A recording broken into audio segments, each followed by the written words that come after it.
This is Phil, and I'm here to tell you all about the Capes and Lunatics Patreon. Get early access to all of our interviews, including the monthly Chichester chats with writer and comic book legend DG Chichester, new episodes of classic Capes and Lunatics shows, including The Quantum Zone, This, That, or the Third, and many, many more specials, all completely uncensored. Access starts for $3 a month, full video when you pledge $5 a month. Check out the link in our show notes or go to patreon.com/capesandlunatics. Hope to see you there. This is DG Chichester, and you're listening to the Capes and Lunatics podcast.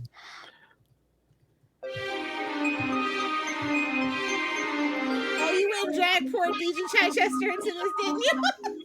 Hey, he's kind of tangentially tied into this because he was assistant editor on this.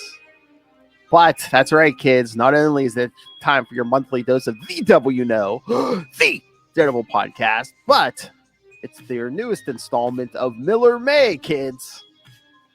And this one's going to be a doozy. Oh, yes, kids. That's right, because we're covering the 1986 classic Elektra Assassin. 8 issues, full on Frank Miller.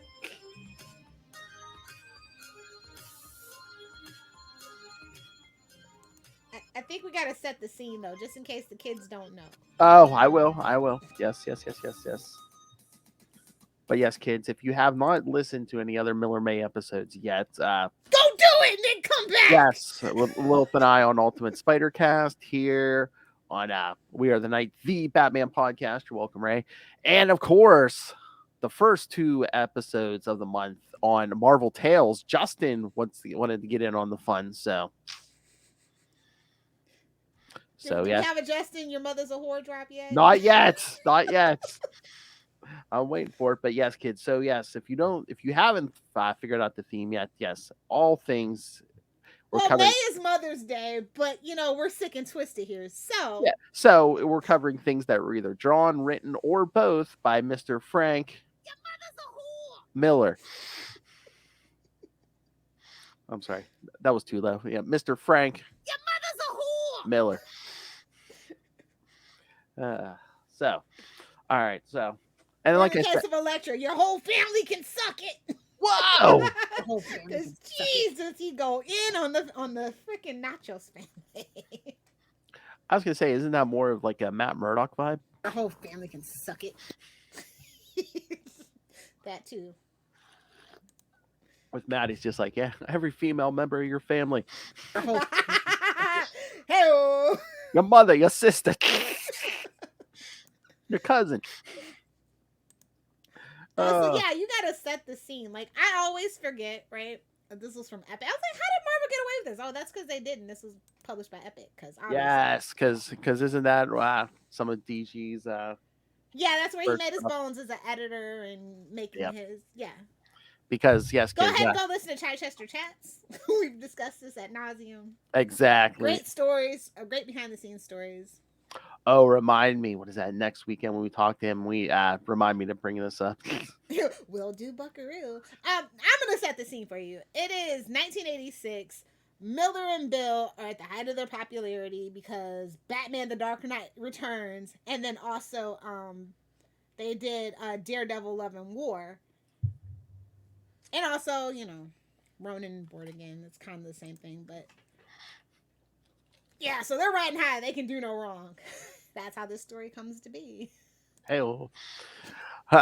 but yeah, and again, a young assistant editor on this series, Mr. Young Daniel Chichester. So that's why I wanted to speak to him about this.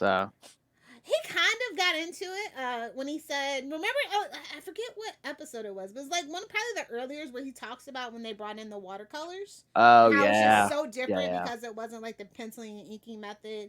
And so this was very unique for American mainstream comics at the time. Yes. And so that's why they definitely probably decided to do more adult oriented. And I guess the inspiration was heavy metal. Yeah. So, like, not the music, but like that weird. That magazine, yeah. / movie. Yes. Yeah, I got you. Yeah. So I think that's just really cool. And you can totally tell once you know, kind of thing. And I always thought that was really cool. This is very stunning. It is. Oh, yeah. It's better than the other one. I had completely forgotten. You know the other Elektra one I'm talking about? I think so. Yeah. Yeah. where the art is not as great. Yeah.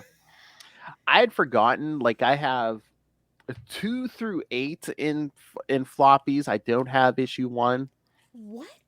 I know. I'd completely forgotten about that. But and it wasn't on the Marvel app. I was able to buy it. Was it Comixology or Kindle? But I was able to buy the first one digitally. That's how I read that first one. Okay. I have it in the 2000 trade, Mm. which is kind of one of the more unique ones, I guess, from my understanding of it all. I was almost gonna buy the trade for this, but I didn't have enough time for them to ship it. I was like, God damn it. I mean, I Yeah. might still buy it, but I didn't. I wouldn't have had it in time for this episode. Yeah. Mm. Yeah. I mean, this is definitely get the hardcover for sure. Hell. Hey, I was gonna say, look at that cover. Hey, Yeah. Really good. No, I mean, I love a floppy. I love a paperback, but it's just certain things you need in a hardcover trade. And Oh this is yeah, my yeah, personal opinion to really get the full effect of the watercolor and stuff. yeah. Oh yeah. I do feel like he chose a really interesting point to start the story off at, which we can just kind of like jump into, I guess. Like kind of in the middle. Yeah. And, it's the classic Osborn, I got amnesia trope. I mean, even in '86, that was a well-worn plot point. I know, but some of the themes in this. Oh yeah, we're gonna get to this. Hold on, I just wanted to share the cover to that first issue. Then we hold on. I mean, it's beautiful art, but also it's hey, look at her. Look at my butt. Yeah, look at that. I mean, not quite the '90s, but we got big guns, no pouches. Hey, oh. Well, I mean, unless you count a certain something being a pouch. Wow, the prison person. Oh, you can't wear underwear with that, can you? All right, so. All right, yes, like we said, 8 issues, kids. Let's get into this. All right. I need to know why it was 8 issues. That's such an, especially for Epic, that was such an odd number. It's like, do the 6 or do the 12, Do you think maybe that's what Frank Miller wanted? Well, yeah, it's Frank Miller. Again, it's he's always over budget on stuff. So, but again, it's 1986. He's at the height of his powers too. So if he says he wants 8, they're going to give him 8, probably. Oh, absolutely. I'm just surprised editorial didn't push back, but as DG has mentioned, Epic was more the creator-owned, kind of cater to the creator kind of thing at the time. So I guess that's probably what happened. All right, so Elektra Assassin #1, Hell and Back.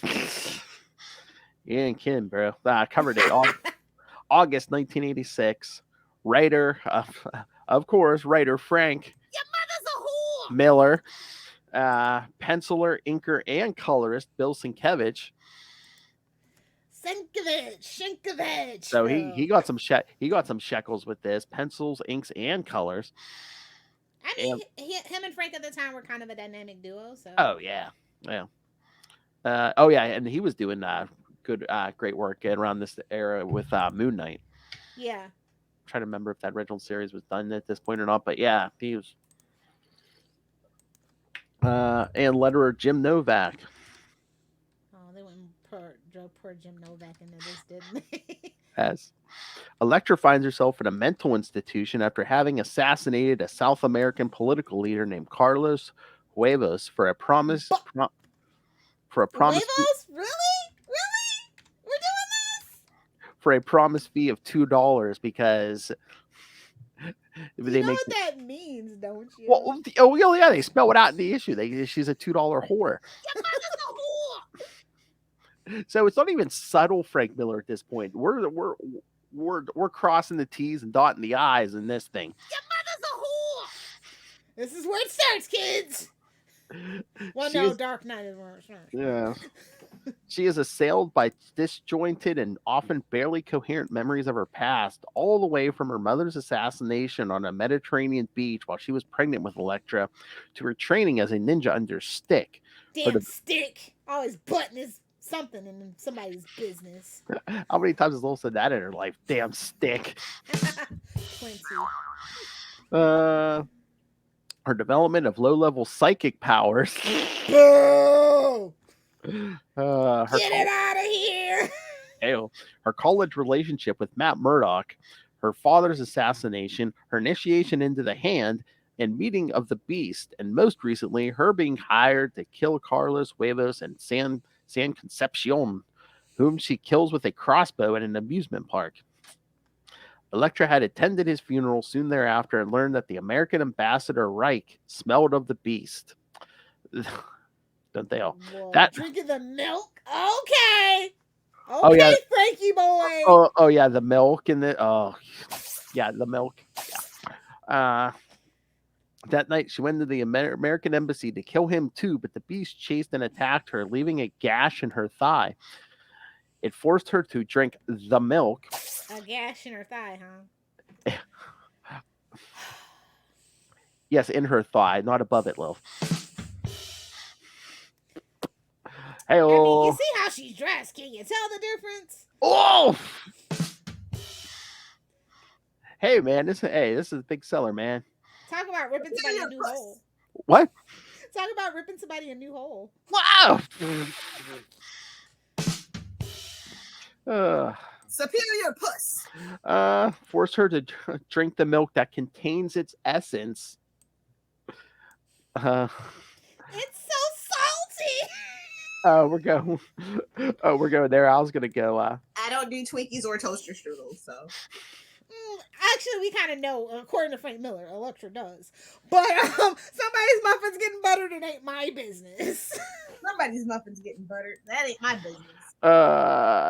Forced to drink leaving her incoherent and disoriented. Doesn't that milk make you disoriented and Wouldn't know, kid. Wouldn't know. But that's your warning, kids. Don't do it. It's not substance for internal use. She's incoherent, disoriented, and her eyes burn. What? And that's how you end up in a mental institution, kids. Hey, just ask Jim Gordon. Exactly. From there, she ends up in the institution. In the institution, she kills a man who attempts to molest her. Then, when they are about to lobotomize her, she breaks free, killing several people and escapes. Quentin Tarantino, I think you owe Frank Miller some money. Oh my! I'm gonna start that because Quentin Tarantino deserves that. You need the money, Jimmy. Let me go tweet that real quick. Baby, that's our door to get a Frank Miller interview. Do it, Phil. Tweet it, Phil. Yes. Oh, I could go on there and be like, "Oh, Quentin Tarantino owes Frank Miller money," and then all of a sudden Frank Miller would come out of her soul. Hello. While you're here, can I get a drop, sir? It's for tax purposes. Yes. What would you like me to say? Well, can you do a Capes and Lunatics intro, and can you call everyone on Earth's mother a whore? All right. So, issue 1, we've already got. We've got violence. We got killing. We got the milk. We got some attempted graping. Yes, an attempted molestation. Yes, an attempted lobotomy.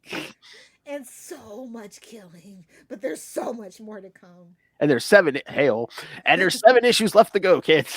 What are they gonna do next? So much. Too much, maybe. Yes. Some would argue. All right, so should we jump to the second one? Keep going, keep it rolling. I love this cover, by the way. Oh yeah. This is a great cover. I would love to have this as in the Texas form as a poster. Oh, nice.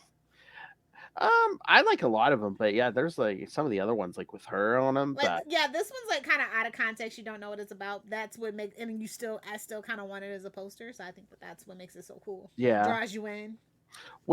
Did they ever do any of these as posters? I don't think so. Okay. They might have had like one of the Elektra ones as posters, but Elektra stuff is hard to come by. Yeah. Especially back then. Oh yeah. All right, so Elektra Assassin number 2, September 1986. The Ugly Man. Rude. Same creative team, same editorial team. Why Shield's here, we don't know. Oh, there's no synopsis for this one. So. What? That's interesting. Just the I guess I can tell you. It's like, doesn't she just use her? I think her psychic powers like kind of attract Shield. That John Garrett guy. Yeah, because they have the solicit here. It says Shield cyborgs play a life and death game of cat and mouse with the assassin Elektra. But isn't this the one where she traps him in a building that blows up? Hold on, let me flip through here because again, it kind of blends with me because I kind of read the whole. pretty Yeah, I much read the them whole all thing. together too. Yeah. Oh yeah. And that's what causes him to become the cyborg. Oh yeah, because she like blows him up and yeah. Chastity McBride. Ugh. But yeah, we kind of see it's like that there's a secret shield program where they're like making cyborgs out of as we'll find out later ex-cons. Yeah, I mean, this is a pre DG Chichester Shield, so Nick Fury. So yeah, of course they're doing that. Oh yeah, so is Frank Miller one of the original conspiracy guys? Probably. At least in comics, I think. Mean, it's kind of been proven they do stuff like that. Oh yeah, that's yeah. I mean, that it's not a coincidence why America has that military industrial complex and like go to slaves to prisoners. I mean, follow the money, Name another country in human history that's dropped an atomic bomb on someone. Exactly. Not for lack of trying, but we did it. We did it, boys. It'll be our turn soon. Sorry to alarm you, but it'll be our turn soon. All right, enough puppies and rainbows. Let's get back to this. Yeah, but I don't like Chastity McBride. Her whole family can suck it. Oh my! Worst mercenary ever. Her whole family can suck it. Oh, was she a SHIELD agent or whatever? Yeah, but she's still a mercenary. Yeah, I guess. That was the business of Nick Fury back then. Total turnoff. Well, was she supposed to be like the Because Black Widow's not around. And was she supposed to be like the anti-Elektra because she's part of the establishment? And yeah, it's her foil, yes, sir. Yes.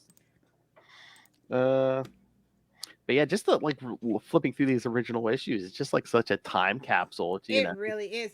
Did you read when you read the inside covers and the back covers especially, it's like from the geniuses that brought you such hits as like, oh, that's been so long ago. And of course, some stuff like you can't like, I don't see any here, but I swear there was a ad for something in one of these where it's the one thing you can't tell what era it is. It's like, oh, a new book by J.M.D. Mateus. It's like. It's funny. The longer it goes on, the more true it becomes. This could be 80s, could be 90s, could be 2000s, could be 2010s, could be 2020s. Could be 2023. We don't know. Not that the man is a genius. I just find it a really interesting choice that he chose to blend S.H.I.E.L.D. and Elektra, because the next issue is about S.H.I.E.L.D. as well. And okay, because of the era, they could get away with this. But if they did this story today, there's no way in hell Daredevil's not showing up. He showed up in like what, a vision? Yeah, in the first issue, and that's it. Well, again, was it a kind of a thing where it's like, this is supposedly it's epic too, so I think that's what limited it as well. Yeah, well, too, yeah, but again, this is and like it's like a black label, basically. Well, that's what I was gonna say too. Yeah, and again, it's like this supposedly the era where she's quote unquote dead and stuff. Mm-hmm. So, oh yeah, so it was Epic like their black label. So it's like, oh yeah, this. I don't think this was even. It was definitely more mature content at Epic. Like I said, that was some of the first comics I ever really read outside of like X-Men and Batman. Was Epic. Like I have that explains it. That explains. Yeah. I should tell DG he owes me money. Like, I rotted my brain on Epic Comics. Give me some money. I told him he was partially responsible for raising me. He goes, I'm sorry. I mean, but it's just this wasn't even supposed to be in continuity because it really wasn't until DG wrote Fall from Grace and kind of used that. Yeah. And now we know maybe we got the little. Also, Newton sucks. I'm glad he dies. Oh yeah. But that last page, that's another that could be a poster. Oh yeah. Pirates and Rogues, you say? Oh yeah. Or Steel Grip Starkey. Man, that's what I'm talking about. Hey, you and Justin. Look at my butt. Of course. Yes, check out my upcoming guest appearance on Gamma Charge. Of course, it had to be the strongest Hulk podcast. Exactly, but of course, it had to be 2-issue arc guest starring Namor the Submariner. You didn't call me rude. Not my show. Rude. Ross Also, that's just rude. You're off Team Mountain Dew. But it was the Defender's arc, so Oh, never mind. you would have You're to put right. up with Doctor Strange too. So I know. Now that I know that, yeah, I was like, oh, yeah, I know that arc. I know 370, 371, yeah. Well, thank you, Phil, for doing the Lord's work. It's Joe Fixit. You know I love Joe Fixit. Yeah. All right. Strange ruins it. Hey, oh. I don't think Lil's ever said that. Oh, no, I have. After the fact. All right. Looking at issue 3. Oh, no synopsis for 3 either. Rough cut is a rough cut indeed. That's all I'll say about it. I know that covers. Look at that cover. Like, everybody in this issue can suck it. Like, everybody's bad at their job. I mean, know look at how that. I hate people that are not competent. And this is like, S.H.I.E.L.D. is so incompetent in this. I don't know what the meta commentary about this is in Frank Miller's mind. Because, like, S.H.I.E.L.D's, like, still a big thing in the 80s. The mid-80s. Nick Fury, the whole thing, you know? Maybe that's another reason it was, like, epic. Like, they, Marvel's like, yeah, we don't want you, like, disparaging S.H.I.E.L.D., but if it's kind of an out-of-continuity thing, yeah, go ahead. Yeah. I mean, now, sure, Yeah. like, post-2010, yeah, absolutely, S.H.I.E.L.D. is a shit show, but... Yeah. The way that he wrote S.H.I.E.L.D., I was like, I don't know, I can't really think of the mind of Miller on this one. But the cover to 3, I mean, all the soldiers and then Elektra laying in front of them, almost looks like a cover from something off your hard drive. Yeah, it totally does. I won't say the title. Wait, what? What? Rough cut? What? The thing on your hard drive. Okay. Yeah, rough cut indeed. Rough cut indeed. Rough something. Yeah, all I have is this illicit. S.H.I.E.L.D. has captured Elektra. The question now is: even this intelligence agency powerful enough to keep her? Plot twist. The answer is no. In a shocking but it development. gets weird because they start setting up the love story. You're just like, I mean, I'm all for cybernetic, sex slaves, love slaves. Oh my! I think that's a little too weird for the people in the 80s. Yeah. I mean, Yeah, you had weird science. Oh, I'm sure people want. Yeah, but isn't it her just leading him around by the D? Of course. Yeah. You're a cyborg. Isn't the whole point not to get? Never mind. Well, I think that part wasn't cybernetically enhanced. Lilith Much was like, never mind. Much to Elektra's chagrin. I've been with Matt Murdock. How dare you? Exactly. He can feel the colors, you know. Well, that too. Oh my god. And I mean, they do the comparison in this series, but that presidential candidate who's, the hands inside man can win. It's like, it's almost like they literally take a picture of JFK and like put it on anytime this guy shows up. It could be worse. It could have been Reagan, but that's true. Oh yeah, he was showing up all over the place in the 80s in comics. Yeah. Yeah, for some reason after 2016, we really weren't using the real life presidents in comics. Yeah, he would have sued him. Oh, they would have to give him a shekel. Would have had to learn how to read them first. Hell. No. That's at Nightwing PDP. I don't want the Parlor Boys to get me, so that's at Nightwing PDP. I'm a straight white man. I can say it. You're a cock, Phil. You're a cuckold. You're a cock. Cock-a-doodle-doo. I think that's my favorite internet insult. I was like, yes, I love that for us. I love that for us as a society. But yeah, no, just the whole thing is issue 3. It's just basically like Garrett, feeling Elektra in his head, hoping to feel her somewhere else. Oh, definitely. I mean, you can't blame him. Although, issue 4 is where I get my avatar from. So, obviously, it's my favorite episode issue. Oh, but the shot we end issue 3 on. Yeah. I don't want to see her leave. Remember the old, I don't want to see her leave, but I love watching her walk away, kids. I think that's literally Frank Miller and John Byrne's motto, but What, like Charlie Esser trying to do, hell, the, trying to, go in depth on the themes of the John Byrne stuff, and it's just like, we know what the themes of the John Byrne stuff are, right? She-Hulk, Sue Storm, Superior puss. Swing! It's a fetish. Take a drink. What was he trying to say about having She-Hulk jump rope? Superior bouncy. Gamma radiation better than silicone? What? Oh God, yes. Gamma radiation gave her boobs. So yes, issue 4, Young Love. We're in DC now. Oh. Can a cyborg and an assassin find true love, happiness, and peace in a world where everyone is trying to kill them? Now with Frank Miller writing it, you ain't. No, kids. Especially not Spoilers. Especially when your main character is a woman. Your mother's a whore. And they went and dragged poor Perry into this.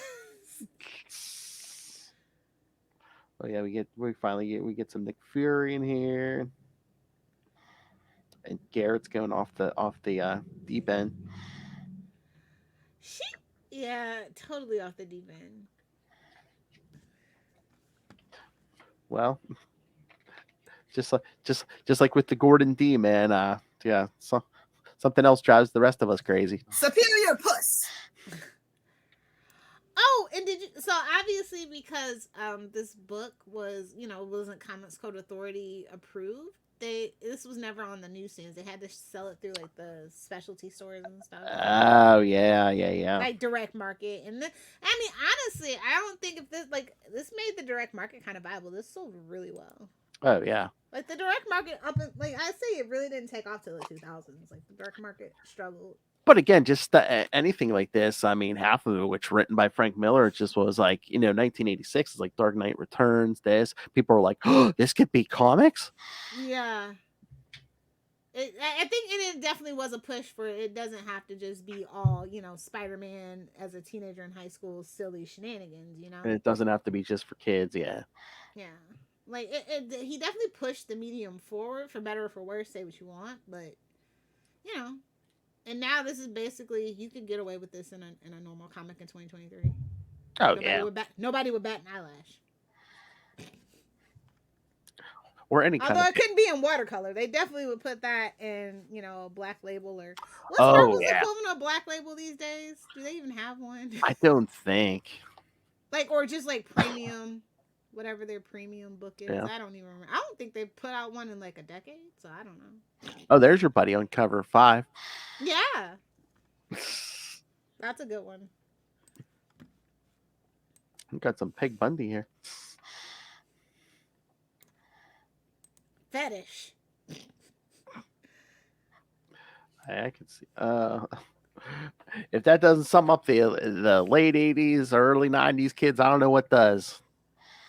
A half-naked woman hanging upside down from a helicopter, firing a huge gun. Yep, that'll do her. Hey. Heyo.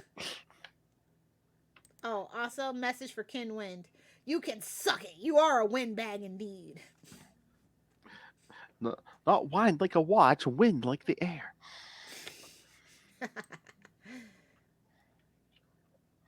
But yes, this is when Elektra's psychic powers come into effect. Where when they think Elektra gets injured and taken into custody, it's Chastity. You want to know a fun fact that kind of makes me hate this book? Please. Garth Ennis said he was a fan of the story, and that's why in his story Nick Fury is so similar to this. Oh, really? Yeah, the Fury My War Gone By or whatever. That one. Okay. He kind of based it on this. Frank Miller. And then also when Garth Ennis in the 2000s Punisher run, he also alludes to the events of this in there too as well. So Frank Miller inspiring so many, Garth Ennis, Kevin Smith. yeah, but like, I mean, I know that like Frank Miller like loves comics, but does he when you start thinking about it? Because like this kind of isn't like your everyday run of like none of his books are everyday like on the newsstand kind of things. These are all just very special, pushing the envelope kind of things. Yeah. So it's like it makes you kind of think, did he really even like the traditional like Spider-Man format of comics? Like Superman, does he book? I mean, obviously we know how he thinks about Superman thanks to Dark Knight I was going to say Returns, he doesn't love Superman. You can tell that.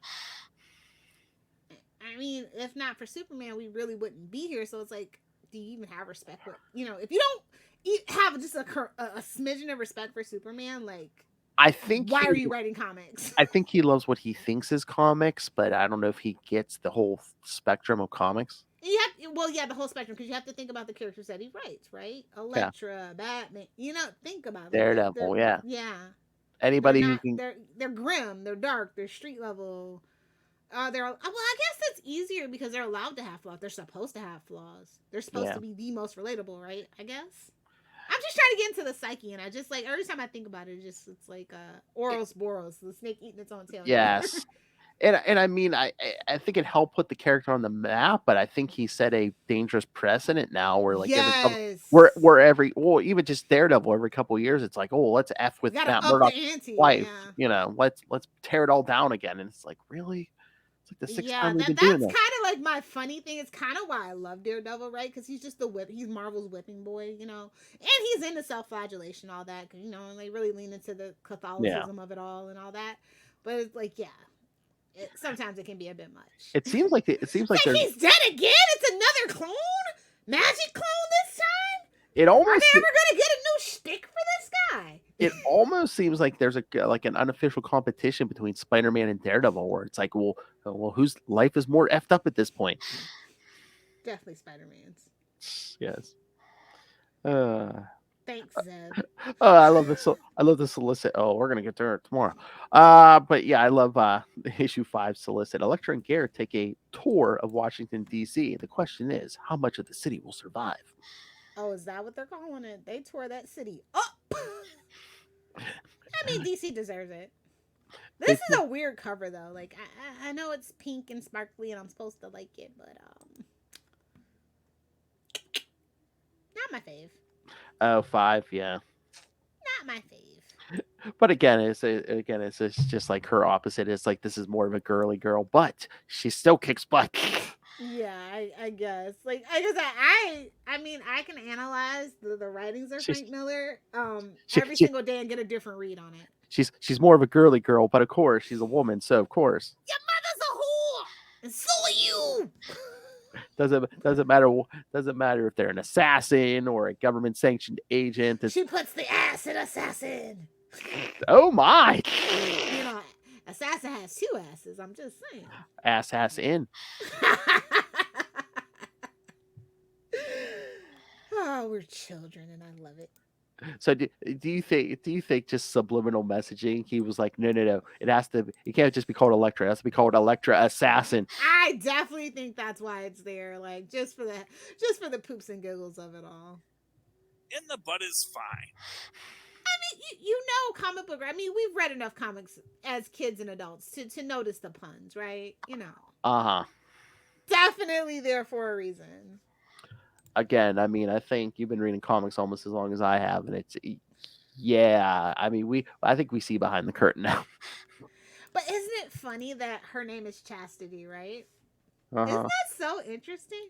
We know about Frank Miller. Like I said, I can analyze Frank Miller's work every single day and get a different read every single day. It's fascinating. Well, once again, she's Elektra's opposite, so it's like, yes, her name is Chastity, and Elektra syndrome. The female version of Oedipus complex. Yes. So I just find it super interesting. That's all I'm saying. Your mother's a whore. And she only becomes a crime fighter because her dad got a like, just think think about it. If we're really going to think about it and dive into the mind of Frank Miller, what does it mean? It's so much metatextual context. So I don't know if I'm giving him too much credit or not enough. I don't know. I don't know, Phil. So Frank Miller, yes, women are whores, and yes, they want to bang everyone, including their fathers. Your mother's a whore. I don't know if that's the take I should be taking, but that's the take I've taken on a couple of the reads, so I don't know. And Lilith is taking a lot. Hell, Not enough. Anyway. wow! Trying to donkey punch me now, bitch. That might be a Frank Miller theme. But yeah, like I said, it's just kind of interesting when you like kind of try to dissect it, but it's like, it's Frank Miller. Should I even take this seriously? Like, every time I just think about it, I just think about Sin City, right? Yes. I'm just like, I definitely shouldn't be giving him this much credit, right? Yeah. Although I don't know. I don't know. Somebody email in some thoughts and let me know. Is it that deep? Is Frank Miller deep? to quote Wisecrack's old shtick, is Frank Miller that deep? Or are we giving him too much credit? I was gonna say, is he that deep? But it's just like, it's hard to tell sometimes because it's just like buried under It's like so many tropes. Like, buried- I don't know if the tropes are intentional or is Yeah. it a little schlocky on? Is it schlocky on purpose or is that just? I mean, obviously people love it, right? I think there There's so is many some, people that love it. So there are it works. there is depth, and there is like, depending on the story, Layers. good story points. But are we but putting it on him? That's what but I'm it- saying. Like, is it there or is it not? I think there is goodness there, but it's buried under layers and layers of. Your mother's a whore. Yeah, I definitely feel like some of that. He's definitely a product of his time. Oh And yeah. I don't think he's as evolved as quickly as some others, or like, you know what I mean? Like, we have writers that, you're like, Yeah. you read some of their early stuff, and it's like, they've been in the business since they were, in their 20s, and you read some of their stuff now, and it's like, oh yeah, you definitely see an evolution with Frank Miller. It's just like, no, he's still writing the same story. And I don't know if that's because he's catering to his audience, a la Chuck Dixon. I think. Or I was gonna say, I think, it's as he's getting older. Frank he has Miller. no Frank- incentive to grow as Frank- a writer. Frank Miller's ratcheted it up more. Yeah. Yeah, so I don't know, like, does he want to write something different? But he, like, because even the stuff under his own imprint, right? It's more of the same. And I mean, that's when you get a Frank Miller book, that's what you expect. I guess is my point, maybe. So sometimes you get stuck in that rat trap. So like, I don't know. Lilith, it's classic literature and storytelling. Issue 6. Elektra and Garrett spend the night at a sleazy sex motel to plan their final assault on the Beast. Because where else would you do it? Hey-oh. Hey-oh. He's like, does that answer your question? What we're fighting for, exactly. Now the cover to 6 is super interesting, though. I know. It's very different from the other ones that we've had before. She looks like a geisha. Yeah, exactly. Again, should I read into this or should I not? I don't know. But yeah, man, she's laying in that bed, man. You could see that gash on her leg.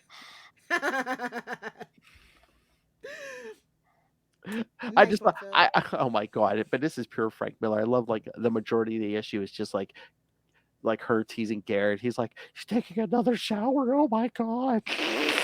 He needed to take a cold shower, but that's none of my business. He's like, how clean can you get? Oh my god! Also, Chuck the Dwarf, kind of in poor taste. What? Chuck the Dwarf, kind of in poor taste.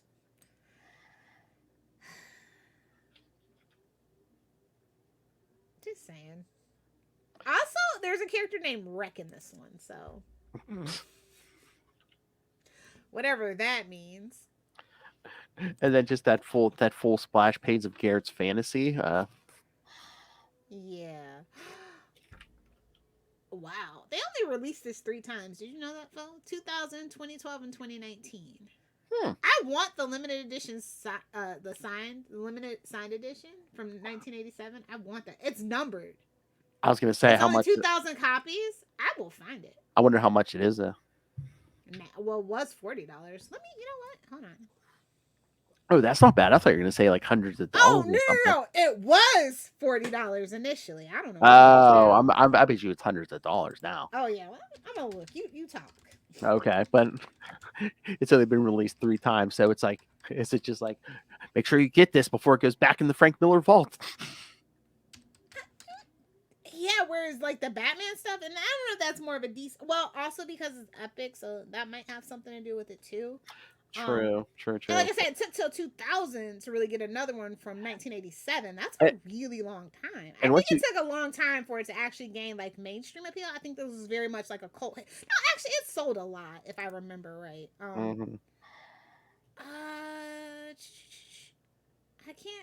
remember the number. Maybe it was a cult hit for all I know. No. But issue 7, I mean, easily the worst cover in my opinion.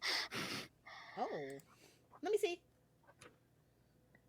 Oh, I didn't like 6, but 7 is pushing it. It's like, all right, now you're just being weird for the sake of being weird. Oh, it's only $250. For a signed limited, yeah, I guess that's not too bad. But... What's the condition though? Oh yeah, it's used. It's you always have to wonder. Wait a minute, did we miss that bad? We didn't miss an issue. We're on. No. I was gonna say I think we missed the issue. What issue is it where Garrett cops a feel off Elektra? She's like tied down in Shield facility. Oh yeah, that was was it 4? Something like that. I'm just like, really? I mean, a Cyborg's got to do what a Cyborg's got to do. I know we're trying to titillate here, but I'm like, really? It's just again. We just said she put the ass in Assassin, so she was asking for it, Phil. You know why? What? Because her mother's a whore. Ah, true. Yes. She's a whore. Literally, we probably are going to find that out one day. Her mother's a whore. She's a whore. She deserves it. Your mother's a whore. I'm just like, who is he? A 13-year-old kid trying to tune in Tokyo? Jeez. Yikes. Issue 7. I don't know. We're winding down, and this be the penultimate issue. It's kind of issue 7. We're still here. Yeah, this is definitely filler. I'm sorry, like And again, how do you know John Garrett's supposed to be the good guy? Because we're building another. We have another cyborg, the evil one. Cyborg Superman has a word to say. Oh, here it is. JMD Mateus, Moonshadow. I find issue 7's title interesting. Vox Populi, which is basically just voice of the people, or the opinion of the majority of people. I mean, like, I think he wanted to delve into politics, but he was too afraid to like really go full. He'd rather just do the sex and violence. Or do you think did he get something from editorial? I mean, it is 1986. I guess we can ask. Or were they just remembers? Oh, that's right. Yes, we have an in with someone on the editorial team. Yes, remember this for next weekend. We'll do. The voice of the people and the people said our whole family can suck it. No, everybody in Miller's World says, your mother's a whore! Of course, because they're in New York, too. So. Well, not really. Well, Washington, D.C. people are actually East Coast, New York people. Oh, my. But yeah, issue 7 was just like, what are we doing? Oh, yes, to solicit. The Beast possessed... this might have actually been... Hold on. Let me see. The Beast possessed Kenwin is about to win the presidency of the United States. Elektra and Garrett are out to kill him before he does.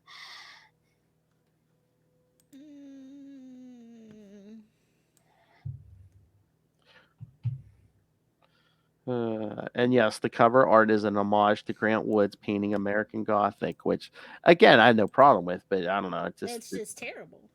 I mean, why? I mean, if you're gonna, it's not terrible. It's just highly stylized and not to my taste. I'm sure if you're gonna do it, why didn't they do it with Elektra and Garrett? Now, what fun would that be to make sense? I guess, but it's like, I mean, it's Frank Miller, babes. Why do we do it with the villain? Do it with I thought Sippy subversive. I thought they'd be all about why are you putting the villain on the cover? Let's put the this is a Frank Miller book. Let's put the TNA on the chick cover. on here. Yeah. Exactly. Your mother's a whore. Kids, when you hear this, turn the page. Your mother's a whore. Frank Miller story time. Okay, kids, turn when you hear this Gather now. round, ye small ones. Oh, when you hear this, turn the page. Your mother's a whore. Page 7. Yeah. Well, they kind of redeem themselves with the covers on 8. That's Absolutely, they have to. We're finishing this whole thing up. Hail. Hail. Hail to the chief indeed. Yep. I feel like this was kind of a letdown, and he didn't need to be 8 issues if this is what they were gonna do. Yeah, I mean, we kind of drug this out. We think it's 1986 because it's Frank Miller. Yeah, I don't know if he wanted more shekels or because this literally could have been done in 6 and cut down a little bit. Maybe honestly, maybe it was even more. Maybe he wanted to do 12, and that's just the maybe because I mean, once again, we spent most of one issue like in a sex hotel. Yeah, exact filler, and that's the penultimate issue. Like, I wouldn't come back. So Filler. you said sex hotel filler. Beavis and Butthead was yesterday, but 420 was yesterday. But I am sober now. I watched. Yeah. Like you need an excuse. Yes, Elektra and Garrett. They do now. They don't have medicinal down here. Oh, really? Mm-hmm. Hypothetically, couldn't you grow it yourself? If you want to go to prison. Oh yeah, that's Mexican prison. Yeah, you don't want to do that. I mean, I got money. I'll be all right, but still don't want to go. It's the rich one. It's the haunted house. The young men go in and they don't come out. You know, it's a nice. I got a nice little start on my garden. The young men come and then they go forever. Elektra and Garrett are prisoners of S.H.I.E.L.D. Has Elektra's ultimate enemy, the Beast, truly won? No, of course not. And Although again, we do kind of leave it open-ended, but... Hey-oh. I said open-ended. Gosh. Anyway, but yeah, no, and then the whole, the Beast milk is all over these issues. Like, there's like military people drinking this. There's mother's milk, and then there's the Beast's milk. Yes, that was a Garth Ennis reference. Oh my God, his brain was rotted by Frank Miller, wasn't it? Mm-hmm. I'm telling you, him for Kevin Smith. I mean, just loathing of the superhero genre. Then why write it if you don't like it? All them whores love the mother's milk. Your mother's a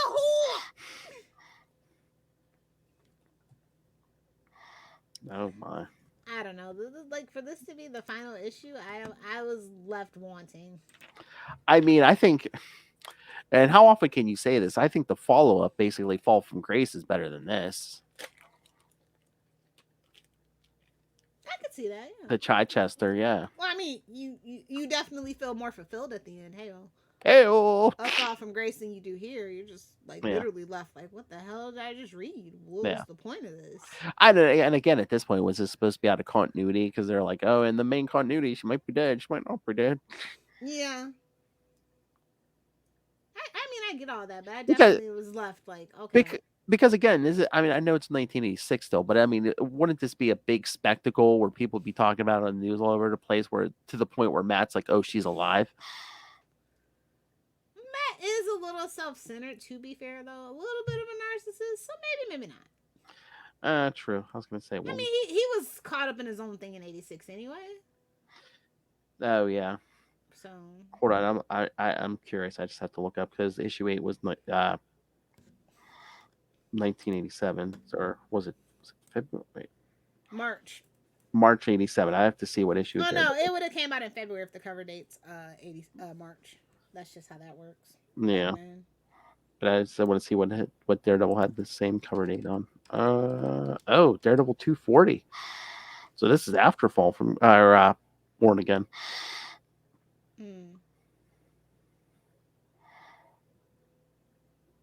Okay. Oh yeah, we're Oh, wasn't it that whole thing around that time? Like the Fat Boys and the Trickster or whatever. Wasn't that what that was? well again, and those Sentis starting to write Daredevil, so yeah, the Fat Boys are in there, and Yeah, yeah. I vaguely remember that. What happened to those kids? Hell's Nobody Kitchen. knows. Nobody cares. Hell's Kitchen. Hell's Kitchen. That's what happened to him. All right, so all right, Lilith, what are we thinking about this Elektra Assassin? You know, I reread this every now and then, and I have a different takeaway every single time, which gives me the inkling that it's good writing, just kind of covered in the tropes of a man that's from a particular time. Your And I mean, mother's a whore! and there was a time where I really, like I said, I think he really gets a couple of characters. He really gets Batman. He really gets Daredevil, but kind of in his own twisted way.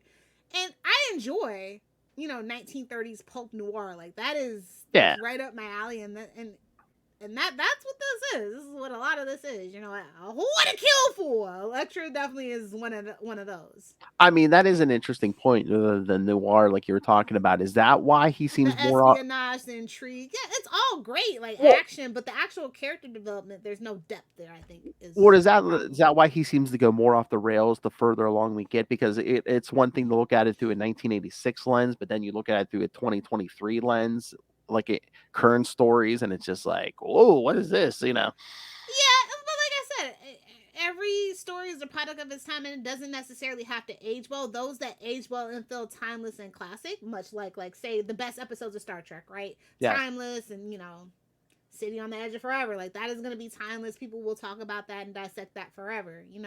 There's certain things that are just like that, and then other things are just a product of their time that you can't look through a modern lens at, and this is definitely one of them. Star Trek, you say? Well, thank you, Lilith Hellfire, for giving me the opportunity to promote Salty and Petty episode 18 over on Like I knew you Capes would. Sidekicks. Thank you, Dr. Frankenstein. All right. So no, like I think that when I was a kid, I mean young kid, I really loved Frank Miller, and like I got it, but now as an adult, it's like, ooh, it's a little cringy, but I think still it's a good, somewhere in there is a good story. And like I said, I don't know if he's a madman, a genius, or a little bit of both. Like I can't tell. And I think that's what makes it great, and that's what makes it horrible at the same time. Yeah. Is it on purpose, or am I just giving him too much credit? Like I still don't know. I will never know, honestly. Is he a crazy genius, or is it just that he's an old man? What is it? That's an interesting artistic choice. Oh, I mean, literally the life of Frank Miller, right? Why don't you sex me up? So I don't know. Like I said, I still enjoyed the story, but now that my brain has actually developed the prefrontal cortex, there's a lot of plot holes and MacGuffins, and it just leaves me wanting, and I don't understand what the purpose of the story was at the end of the day. Yeah. Well, again, it's like you read this as a teenager or something. It's like, oh yeah, violence, yeah, sex, yeah. And now it's just like, what was the point of this? Yeah. Like they never really followed up on it until a little bit later, and not actually in any official capacity. You know what I mean? Mm-hmm. So that's the thing, and that's kind of the thing with Marvel when they do things like this, right? Oh when yeah. we talk about trouble for Spider-Man, it's like, oh well, they never could add. This actually could never be continuity. It's just fun to pretend, right? The early 2000s. Let's throw everything at the wall and see what sticks. Because we're going bankrupt. Need something, anything. Yeah. But no, I mean, how do you feel about Frank Miller? I mean, how did you feel about Frank Miller then versus now? I mean, I didn't read this originally. I came to this much later. I mean, like I said, Born Again and The Dark Knight Returns, I was like, okay, this is, I get what he's trying to do here. This is interesting. But like I said, the further along it gets, it was just, it's either, oh, this same old thing, or it's like, oh, he's really steering into his skid. I'm kind of lucky, or maybe, I don't know, not lucky. I don't think that's the word, but horny. The time, No. Like, the time that I started reading comics, like, you know, Frank Miller was kind of in the decline, and I was able to, like, read all of his stuff kind of like, maybe not all at once, but very close together.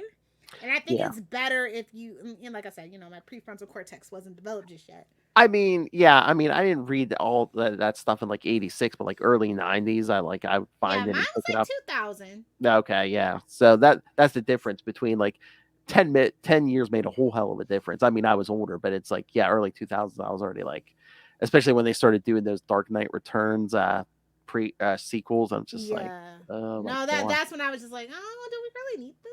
You could see the cash register signs. It's like, really? Yeah.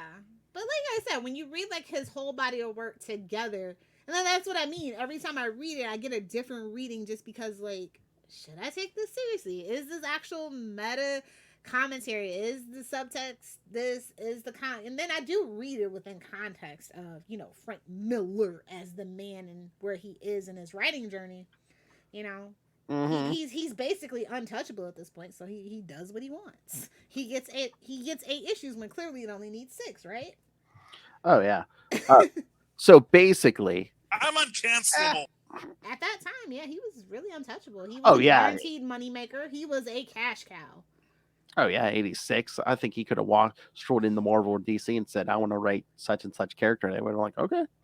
Yeah, but fortunately for us, he wasn't interested in any happy-go-lucky characters. I think that would have been the Bendis of the day at that point.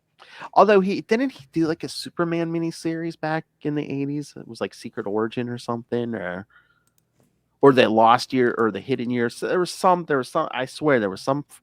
I've never read it. We might have to take a look at that one day. But I believe. Yeah, I think it is Frank Miller and John Romita Jr. Superman Year 1. I have that, and it's actually not that bad. I mean, it's not like how he treats him in the Dark Knight Returns universe at all. But it's John Romita Jr. too, who loves Superman. So I think Romita Jr. kind of tapered that. Well, I definitely don't think that Frank Miller understands the appeal of Superman, and you can definitely tell that he is not a Superman fan.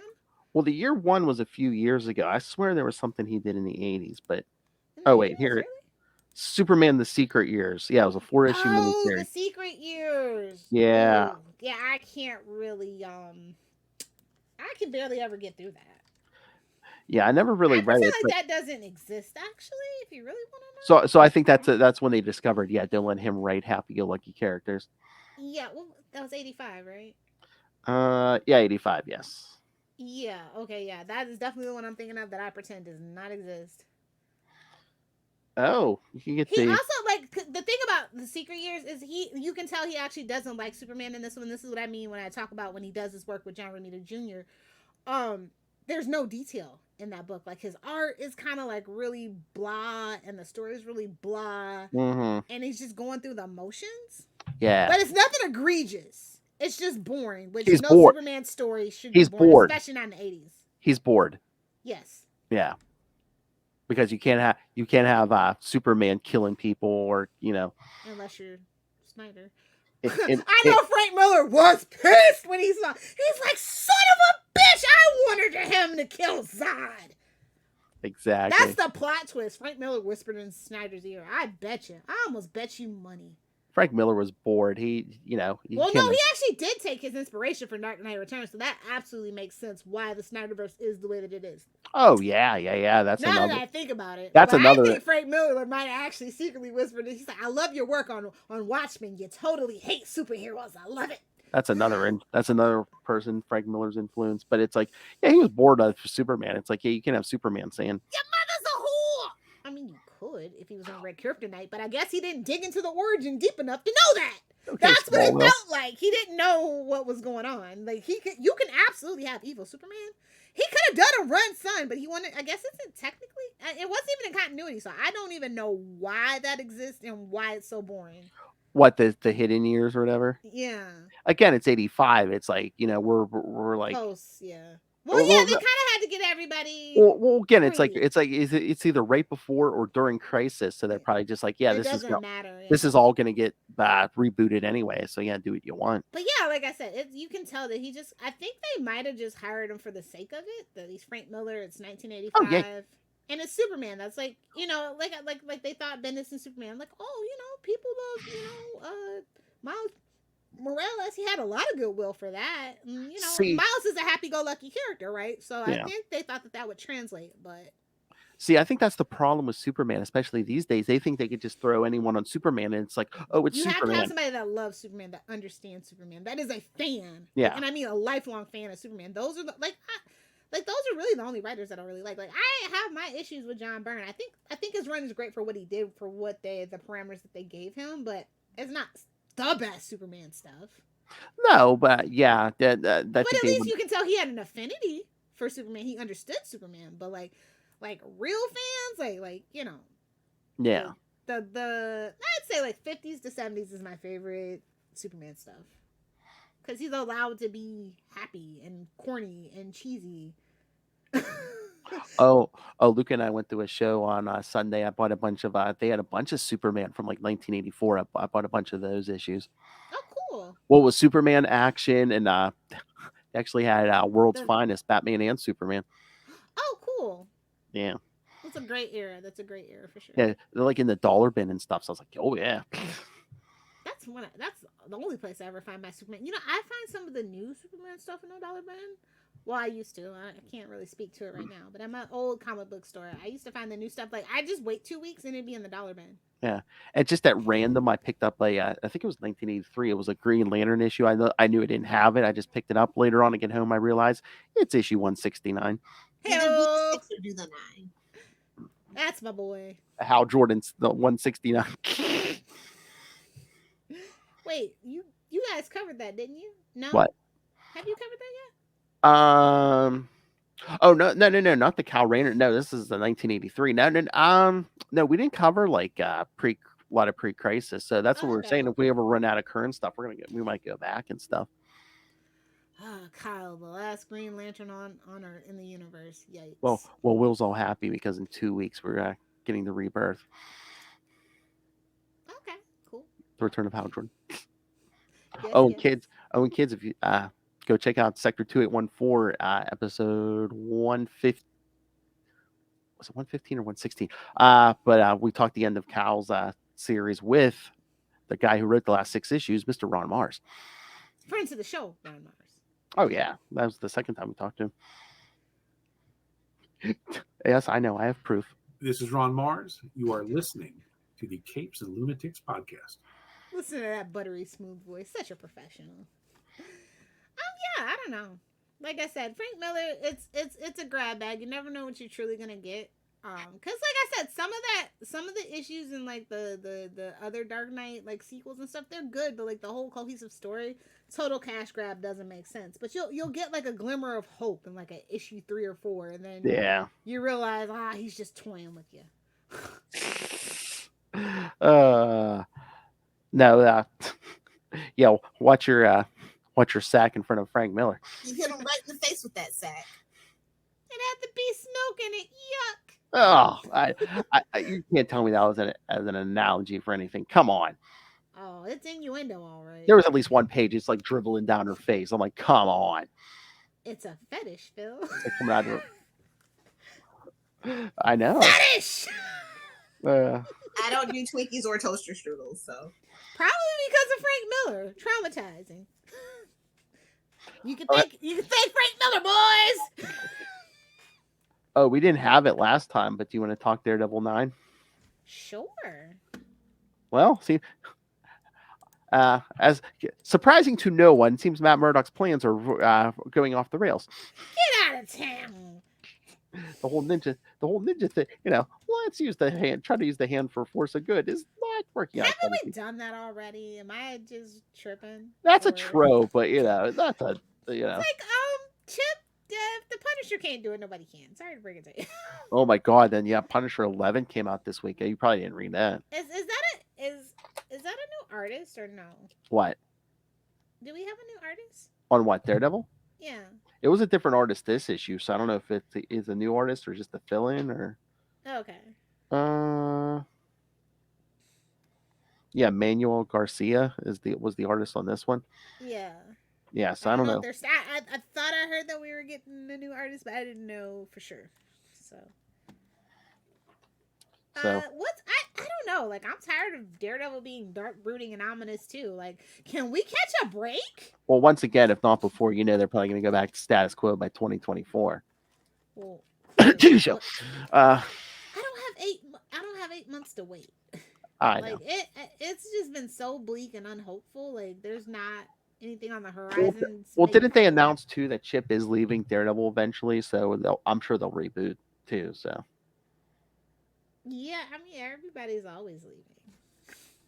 But no, I enjoyed it for the most part. But like I said, I am just hammered down. Every book I read, even Spider-Man, is like so grim and without hope. Like, jeez. yeah, I know. It's like, give us a break already. Come on. I mean, have you took a look around the world? Like, can you give me some happy? Can you pretend to be happy? Oh, tune in that Spider-Cast, kids. Yeah. He's frothing at the mouth, kids. Heyo. But no, I think it's okay. I mean, Oh, 9 okay. issues in, and I mean, Daredevil's life's been a living hell. Well, duh, he's Daredevil. Like, that's Exactly. status quo. Oh, August is going to be Chip's last issue. Oh, we should Oh. do a retrospective. Okay. Chip's run. Okay. I mean, he did some great work. He laid down some good foundation, but like I said, it's writing for the trades. It gets stagnant, and you're stifled by editorial. I'm sure. And he has so many great creator-owned properties that like that must be annoying as hell. Yes, and he also has another big project going on at this point too. Batman, my favorite character. The chance is never zero, Ray. I am so sorry. Like you got through Salty and Petty without me hitting it, right? But yeah, I mean, well, again, it's like we rebooted after Devil's Reign, and it's like they brought the same writer and artist. Yeah, it's like, why did you reboot? Like, I've been confused about that the whole time. Oh, we took a 5-minute break. Let's reboot. Quick, while the kids aren't looking, get them. We'll trick them. They're thinking something new. I mean, at least give me a holographic cover, man. Yes, us 90s kids demand it. Give me a lenticular cover. Oh, I'll pay the $10. Just do it. it gets shiny. Exactly. You want to go 90s? Go full 90s.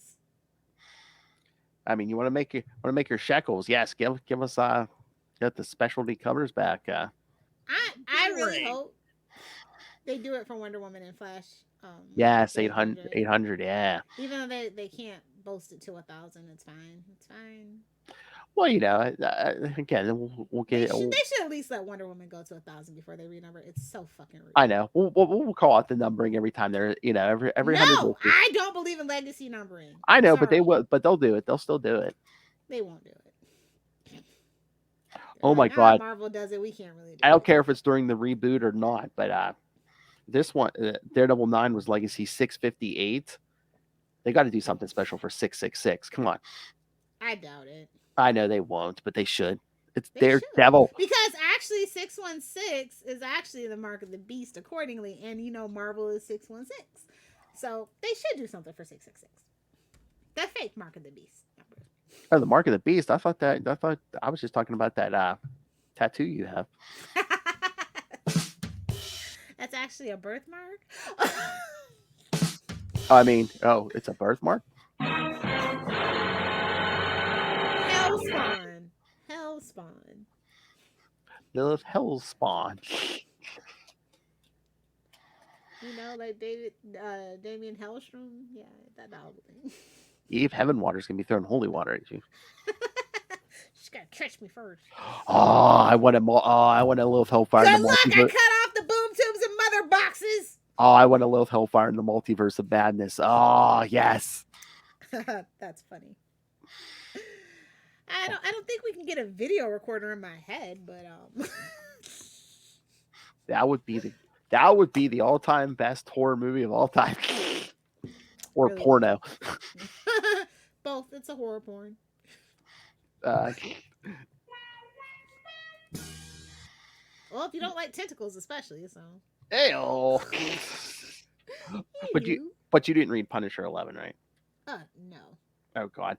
I mean, Call me when the symbol's back. well, I guess. Oh well, this is probably heading for a reboot too, because I believe they said 12 is the last issue. So Well, who's writing that again? 11 is the penultimate. Jason Aaron. Okay. Here I I wonder am. if they're gonna get to write it now. I don't even know who I would want to write a Punisher book at this point. I mean, it's basically at this point, the retcon it where it's like, oh yeah, he's always been a killing machine. It didn't take the Yeah, death I of know. his When family. they changed that he was a little kid, like Because- he's just been a psychopath this whole life. I don't like that. Yeah, I know. Because in this issue, the wife finally finds out everything, and she's basically like, "What did you do in our names and stuff?" And so I'm like, "Oh God, is this us getting a kinder, gentler Punisher by the end of the thing?" Boo! Yeah, exactly. You know what? I don't know if they could get him. But maybe get Mark Millar to do Punisher. I don't know if he wants to go back to the main two. I mean, he's got nothing else going on. But again, I'm sensing themes here because at the end of that Daredevil issue, yeah, we see like heroes swooping down and trying to stop him. Oh, guess what happens in this issue? Heroes swoop down and try to stop the Punisher. I guess we're in for a crossover. Although one plot point you might like, now that he's rocking the Dark Beast powers, oh, maybe he has milk. But no, I need that as a drop. Ooh, maybe he has milk. Doctor Strange tries to stop him and can't. Oh, okay. They kind of bitch slaps Doctor Strange out of the way. I just need the panel. Can you just text me the panel? Yes. I'll put that up on my Facebook as my I haven't changed my avatar in a while, so. And again, is this a Frank Miller book? Oh, no, not enough skin. That's true. I mean, Daredevil and Echo, that might just be. Oh yes, that's also to kids. Yes, we are getting a mini series in May. So yes, Daredevil and Echo. And I believe I saw some mention of Demo Goblin. So Lilith Hellfire is all on board. All on board to throw it in the trash, yeah. Oh yes, Demo Goblin returns to put the hell in Hell's Kitchen. And Hellfire. Everybody can't be a cool hellspawn like me. I get it. So if nothing else, I will I'll give you that review too, kids. I will read it. Just remind me. Taboo and B. Earl. Well, it's still Noto art at least. Oh, okay. So but yeah, I don't know. It's a bit much for Daredevil. Like I'm ready for this arc to be over. I'm ready for a reboot for sure. Cleanse the palate. Again, it's like in modern comics, it seems like it has to be like, life threatening and all this crap. Babes, he's street level. Did we forget? I know. Again, it's like everything doesn't have to be end of the world, especially with like Daredevil and Spider-Man. I'm fine with you punching villains in the face. I could do without seeing the Hand again for another decade, honestly. Yeah, there's like the new Joker, especially for Daredevil. It's like, yeah, we need it. Let's dig back into his rogues gallery. I'm itching for Bullseye at this point. Yeah, I was gonna say new arc. Whoever's writing Daredevil after Chip, how about we put a moratorium on the Hand and Kingpin? Ooh, now that, my friend, is a lot of asking. Well, again, I mean, we do have the Rose and the other son out there doing stuff. So. Exactly, you could do that. Again, you mentioned Bullseye. When's the last time we got a decent Bullseye? Well, we've never had a decent Bullseye, but well, we can start. What's we the can point? start. Yeah, do something different with them, Hell, even a new villain at this point. And there's enough rogues and stuff, and hell, put them back. Like, call Nick Fury. I don't care. Black Widow, somebody. let's get a return of the Surgeon General looking for revenge. You know what? At this point, why the hell not? I mean, honestly, I feel like comics at this point really should. That should be the model. Why the hell not? Let's give it a try. I mean, you really want to amp it up. I mean, she, first she was harvesting organs, but now she's like a serial killer or something. Exactly. And if you do that, toy maker. Although, if you do that, I want to see some shekels in DG Chichester's account. Of course. Oh, we need it. Oh, you know what? Marvel is doing all these like 90s, miniseries set in the 90s. Did we mention this already? I'm like, I want a Chichester Daredevil miniseries set in the 90s. Yeah, we've mentioned it several times. Well, it bears repeating. You gotta keep manifesting. Yes. Or you know what a good one would be? What would he have done if his run had continued? Ooh. Ooh. You know, I'm not gonna say that it was just all me, but I kind of did manifest Strange New Worlds. I was like, I need something. I need a Star Trek show with an old school vibe Just and a like, fuckable captain. well, Just saying. just like Ray manifested in Moon Knight show. I'm telling you, he really did. I- He prayed to Khonshu every night, and it finally happened. Sacrifice some kangaroos and stuff, and again, I Some mean, drop bears. years of a Moon Knight podcast, he did manifest it. See, I just gotta keep putting it out there. Hey, all right. So, anything else on Hellfire? No, I don't think so. I am interested to hear what everybody has to say about Miller May Mayhem. And again, yes, yeah, kids, you can. I've said it before, but you can send in your thoughts for stuff we've already talked about, man. We'll discuss it on upcoming episodes. Yeah, absolutely. What's the homework for these kids? All right, I'm pulling up the schedule now. Just waiting for it to get up. Hey, There's a yes. bill for that, Phil. Hey, all right. So next time, It's called Blue Chew. next time you really want something we can rip apart. Yes, mentioned by DG Chichester earlier. Yes, we're going to cover Daredevil 343 and 344. At least one of those issues. Remember, where he's like, "Oh yeah, Warren Ellis basically just pissed on the suit. Yeah, we're going to cover." Warren Ellis loved to piss on everything, but you know. Wow. Okay, R. Kelly. I mean, no, he really did have a lot of piss takes. Anything that he wrote, so Yeah. So at least one of those that is British his. sensibility, I guess. Yeah. At least one of those is his. So yes, we'll cover Daredevil 343 and 344, the two issues after Chichester. Well, Alan Smithy's run, which we will cover Alan Smithy on the next Chichester chats. Smithy! You want the tea to spill. That's going to be the episode. The tea's going to spill. All Dear right. Alan Smithy, we don't hold it against you, even though we have a whole Chichester podcast. Oh my God, that'd be funny if we had an episode of Chichester chats where Chichester and Alan Smithy have like a debate or an argument or something. He's like, what is he doing here? And then we just go. I'm going to prosecute myself. Nice. All right, kids. So yes, so send us your thoughts on that, and the whole, like Lil said, the whole Miller May, because I believe it's popular. I know with me, Lilith, and Justin it is, but so yeah, send us your thoughts. Your mother's a whore. The CapesandLunatics at gmail.com, or call the voicemail 614-382-2737. That's 614-38-CAPES. And remember, you can find all things Capes and Lunatics, be it episodes or social media, merchandise, the Patreon. We still need subscribers, especially you women. It's quite the sausage fest over there. Yeah, we need some clams and yams. Become a part of the patron elite. Don't be a whore. Subscribe to the Patreon. Don't be a trollop. So yes, find everything at tubespace.io/Capes and Lunatics Podcast Network. That's tubespace.io/Capes and Lunatics Podcast Network. And Lilith is nowhere on social media, so don't even bother trying. You can find me on Facebook. Say hi. And she'll answer you in a month. True. I finally found my Facebook phone. That's why I haven't been on. I found it today. So it was packed. She found the burner phone. The Facebook phone, yeah, because it steals your data. So you know. Oh. Next year, Facebook's a little nefarious, but you know, I got a hack for that. That phone's like, all she looks at is Facebook and porn. What the heck? And that's why I don't get ads on Facebook. Hey, oh yeah, that's why you do it. Okay. No, it's not why I do. It's just a benefit. Well, another benefit. All right, kids. Thank you for joining us. Remember, keep enjoying Miller May and come back here in 1 month for Daredevil 343 and 344.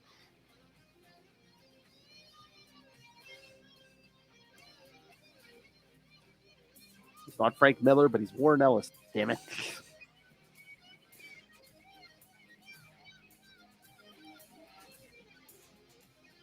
And again, send us your feedback. Did you like Elektra Assassin? Assassin. That's what I said. Ass, in. Assassin. Mm-hmm. Ew.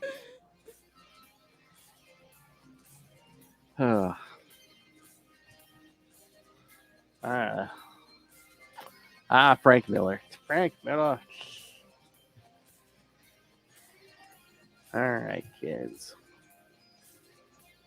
And remember that TV show will be here before you know it, but not quick enough. Definitely not quick enough. All right, kids. Remember, join us next time, because remember, it's better to be with the devil you know than the devil you don't, because that devil you don't know might be.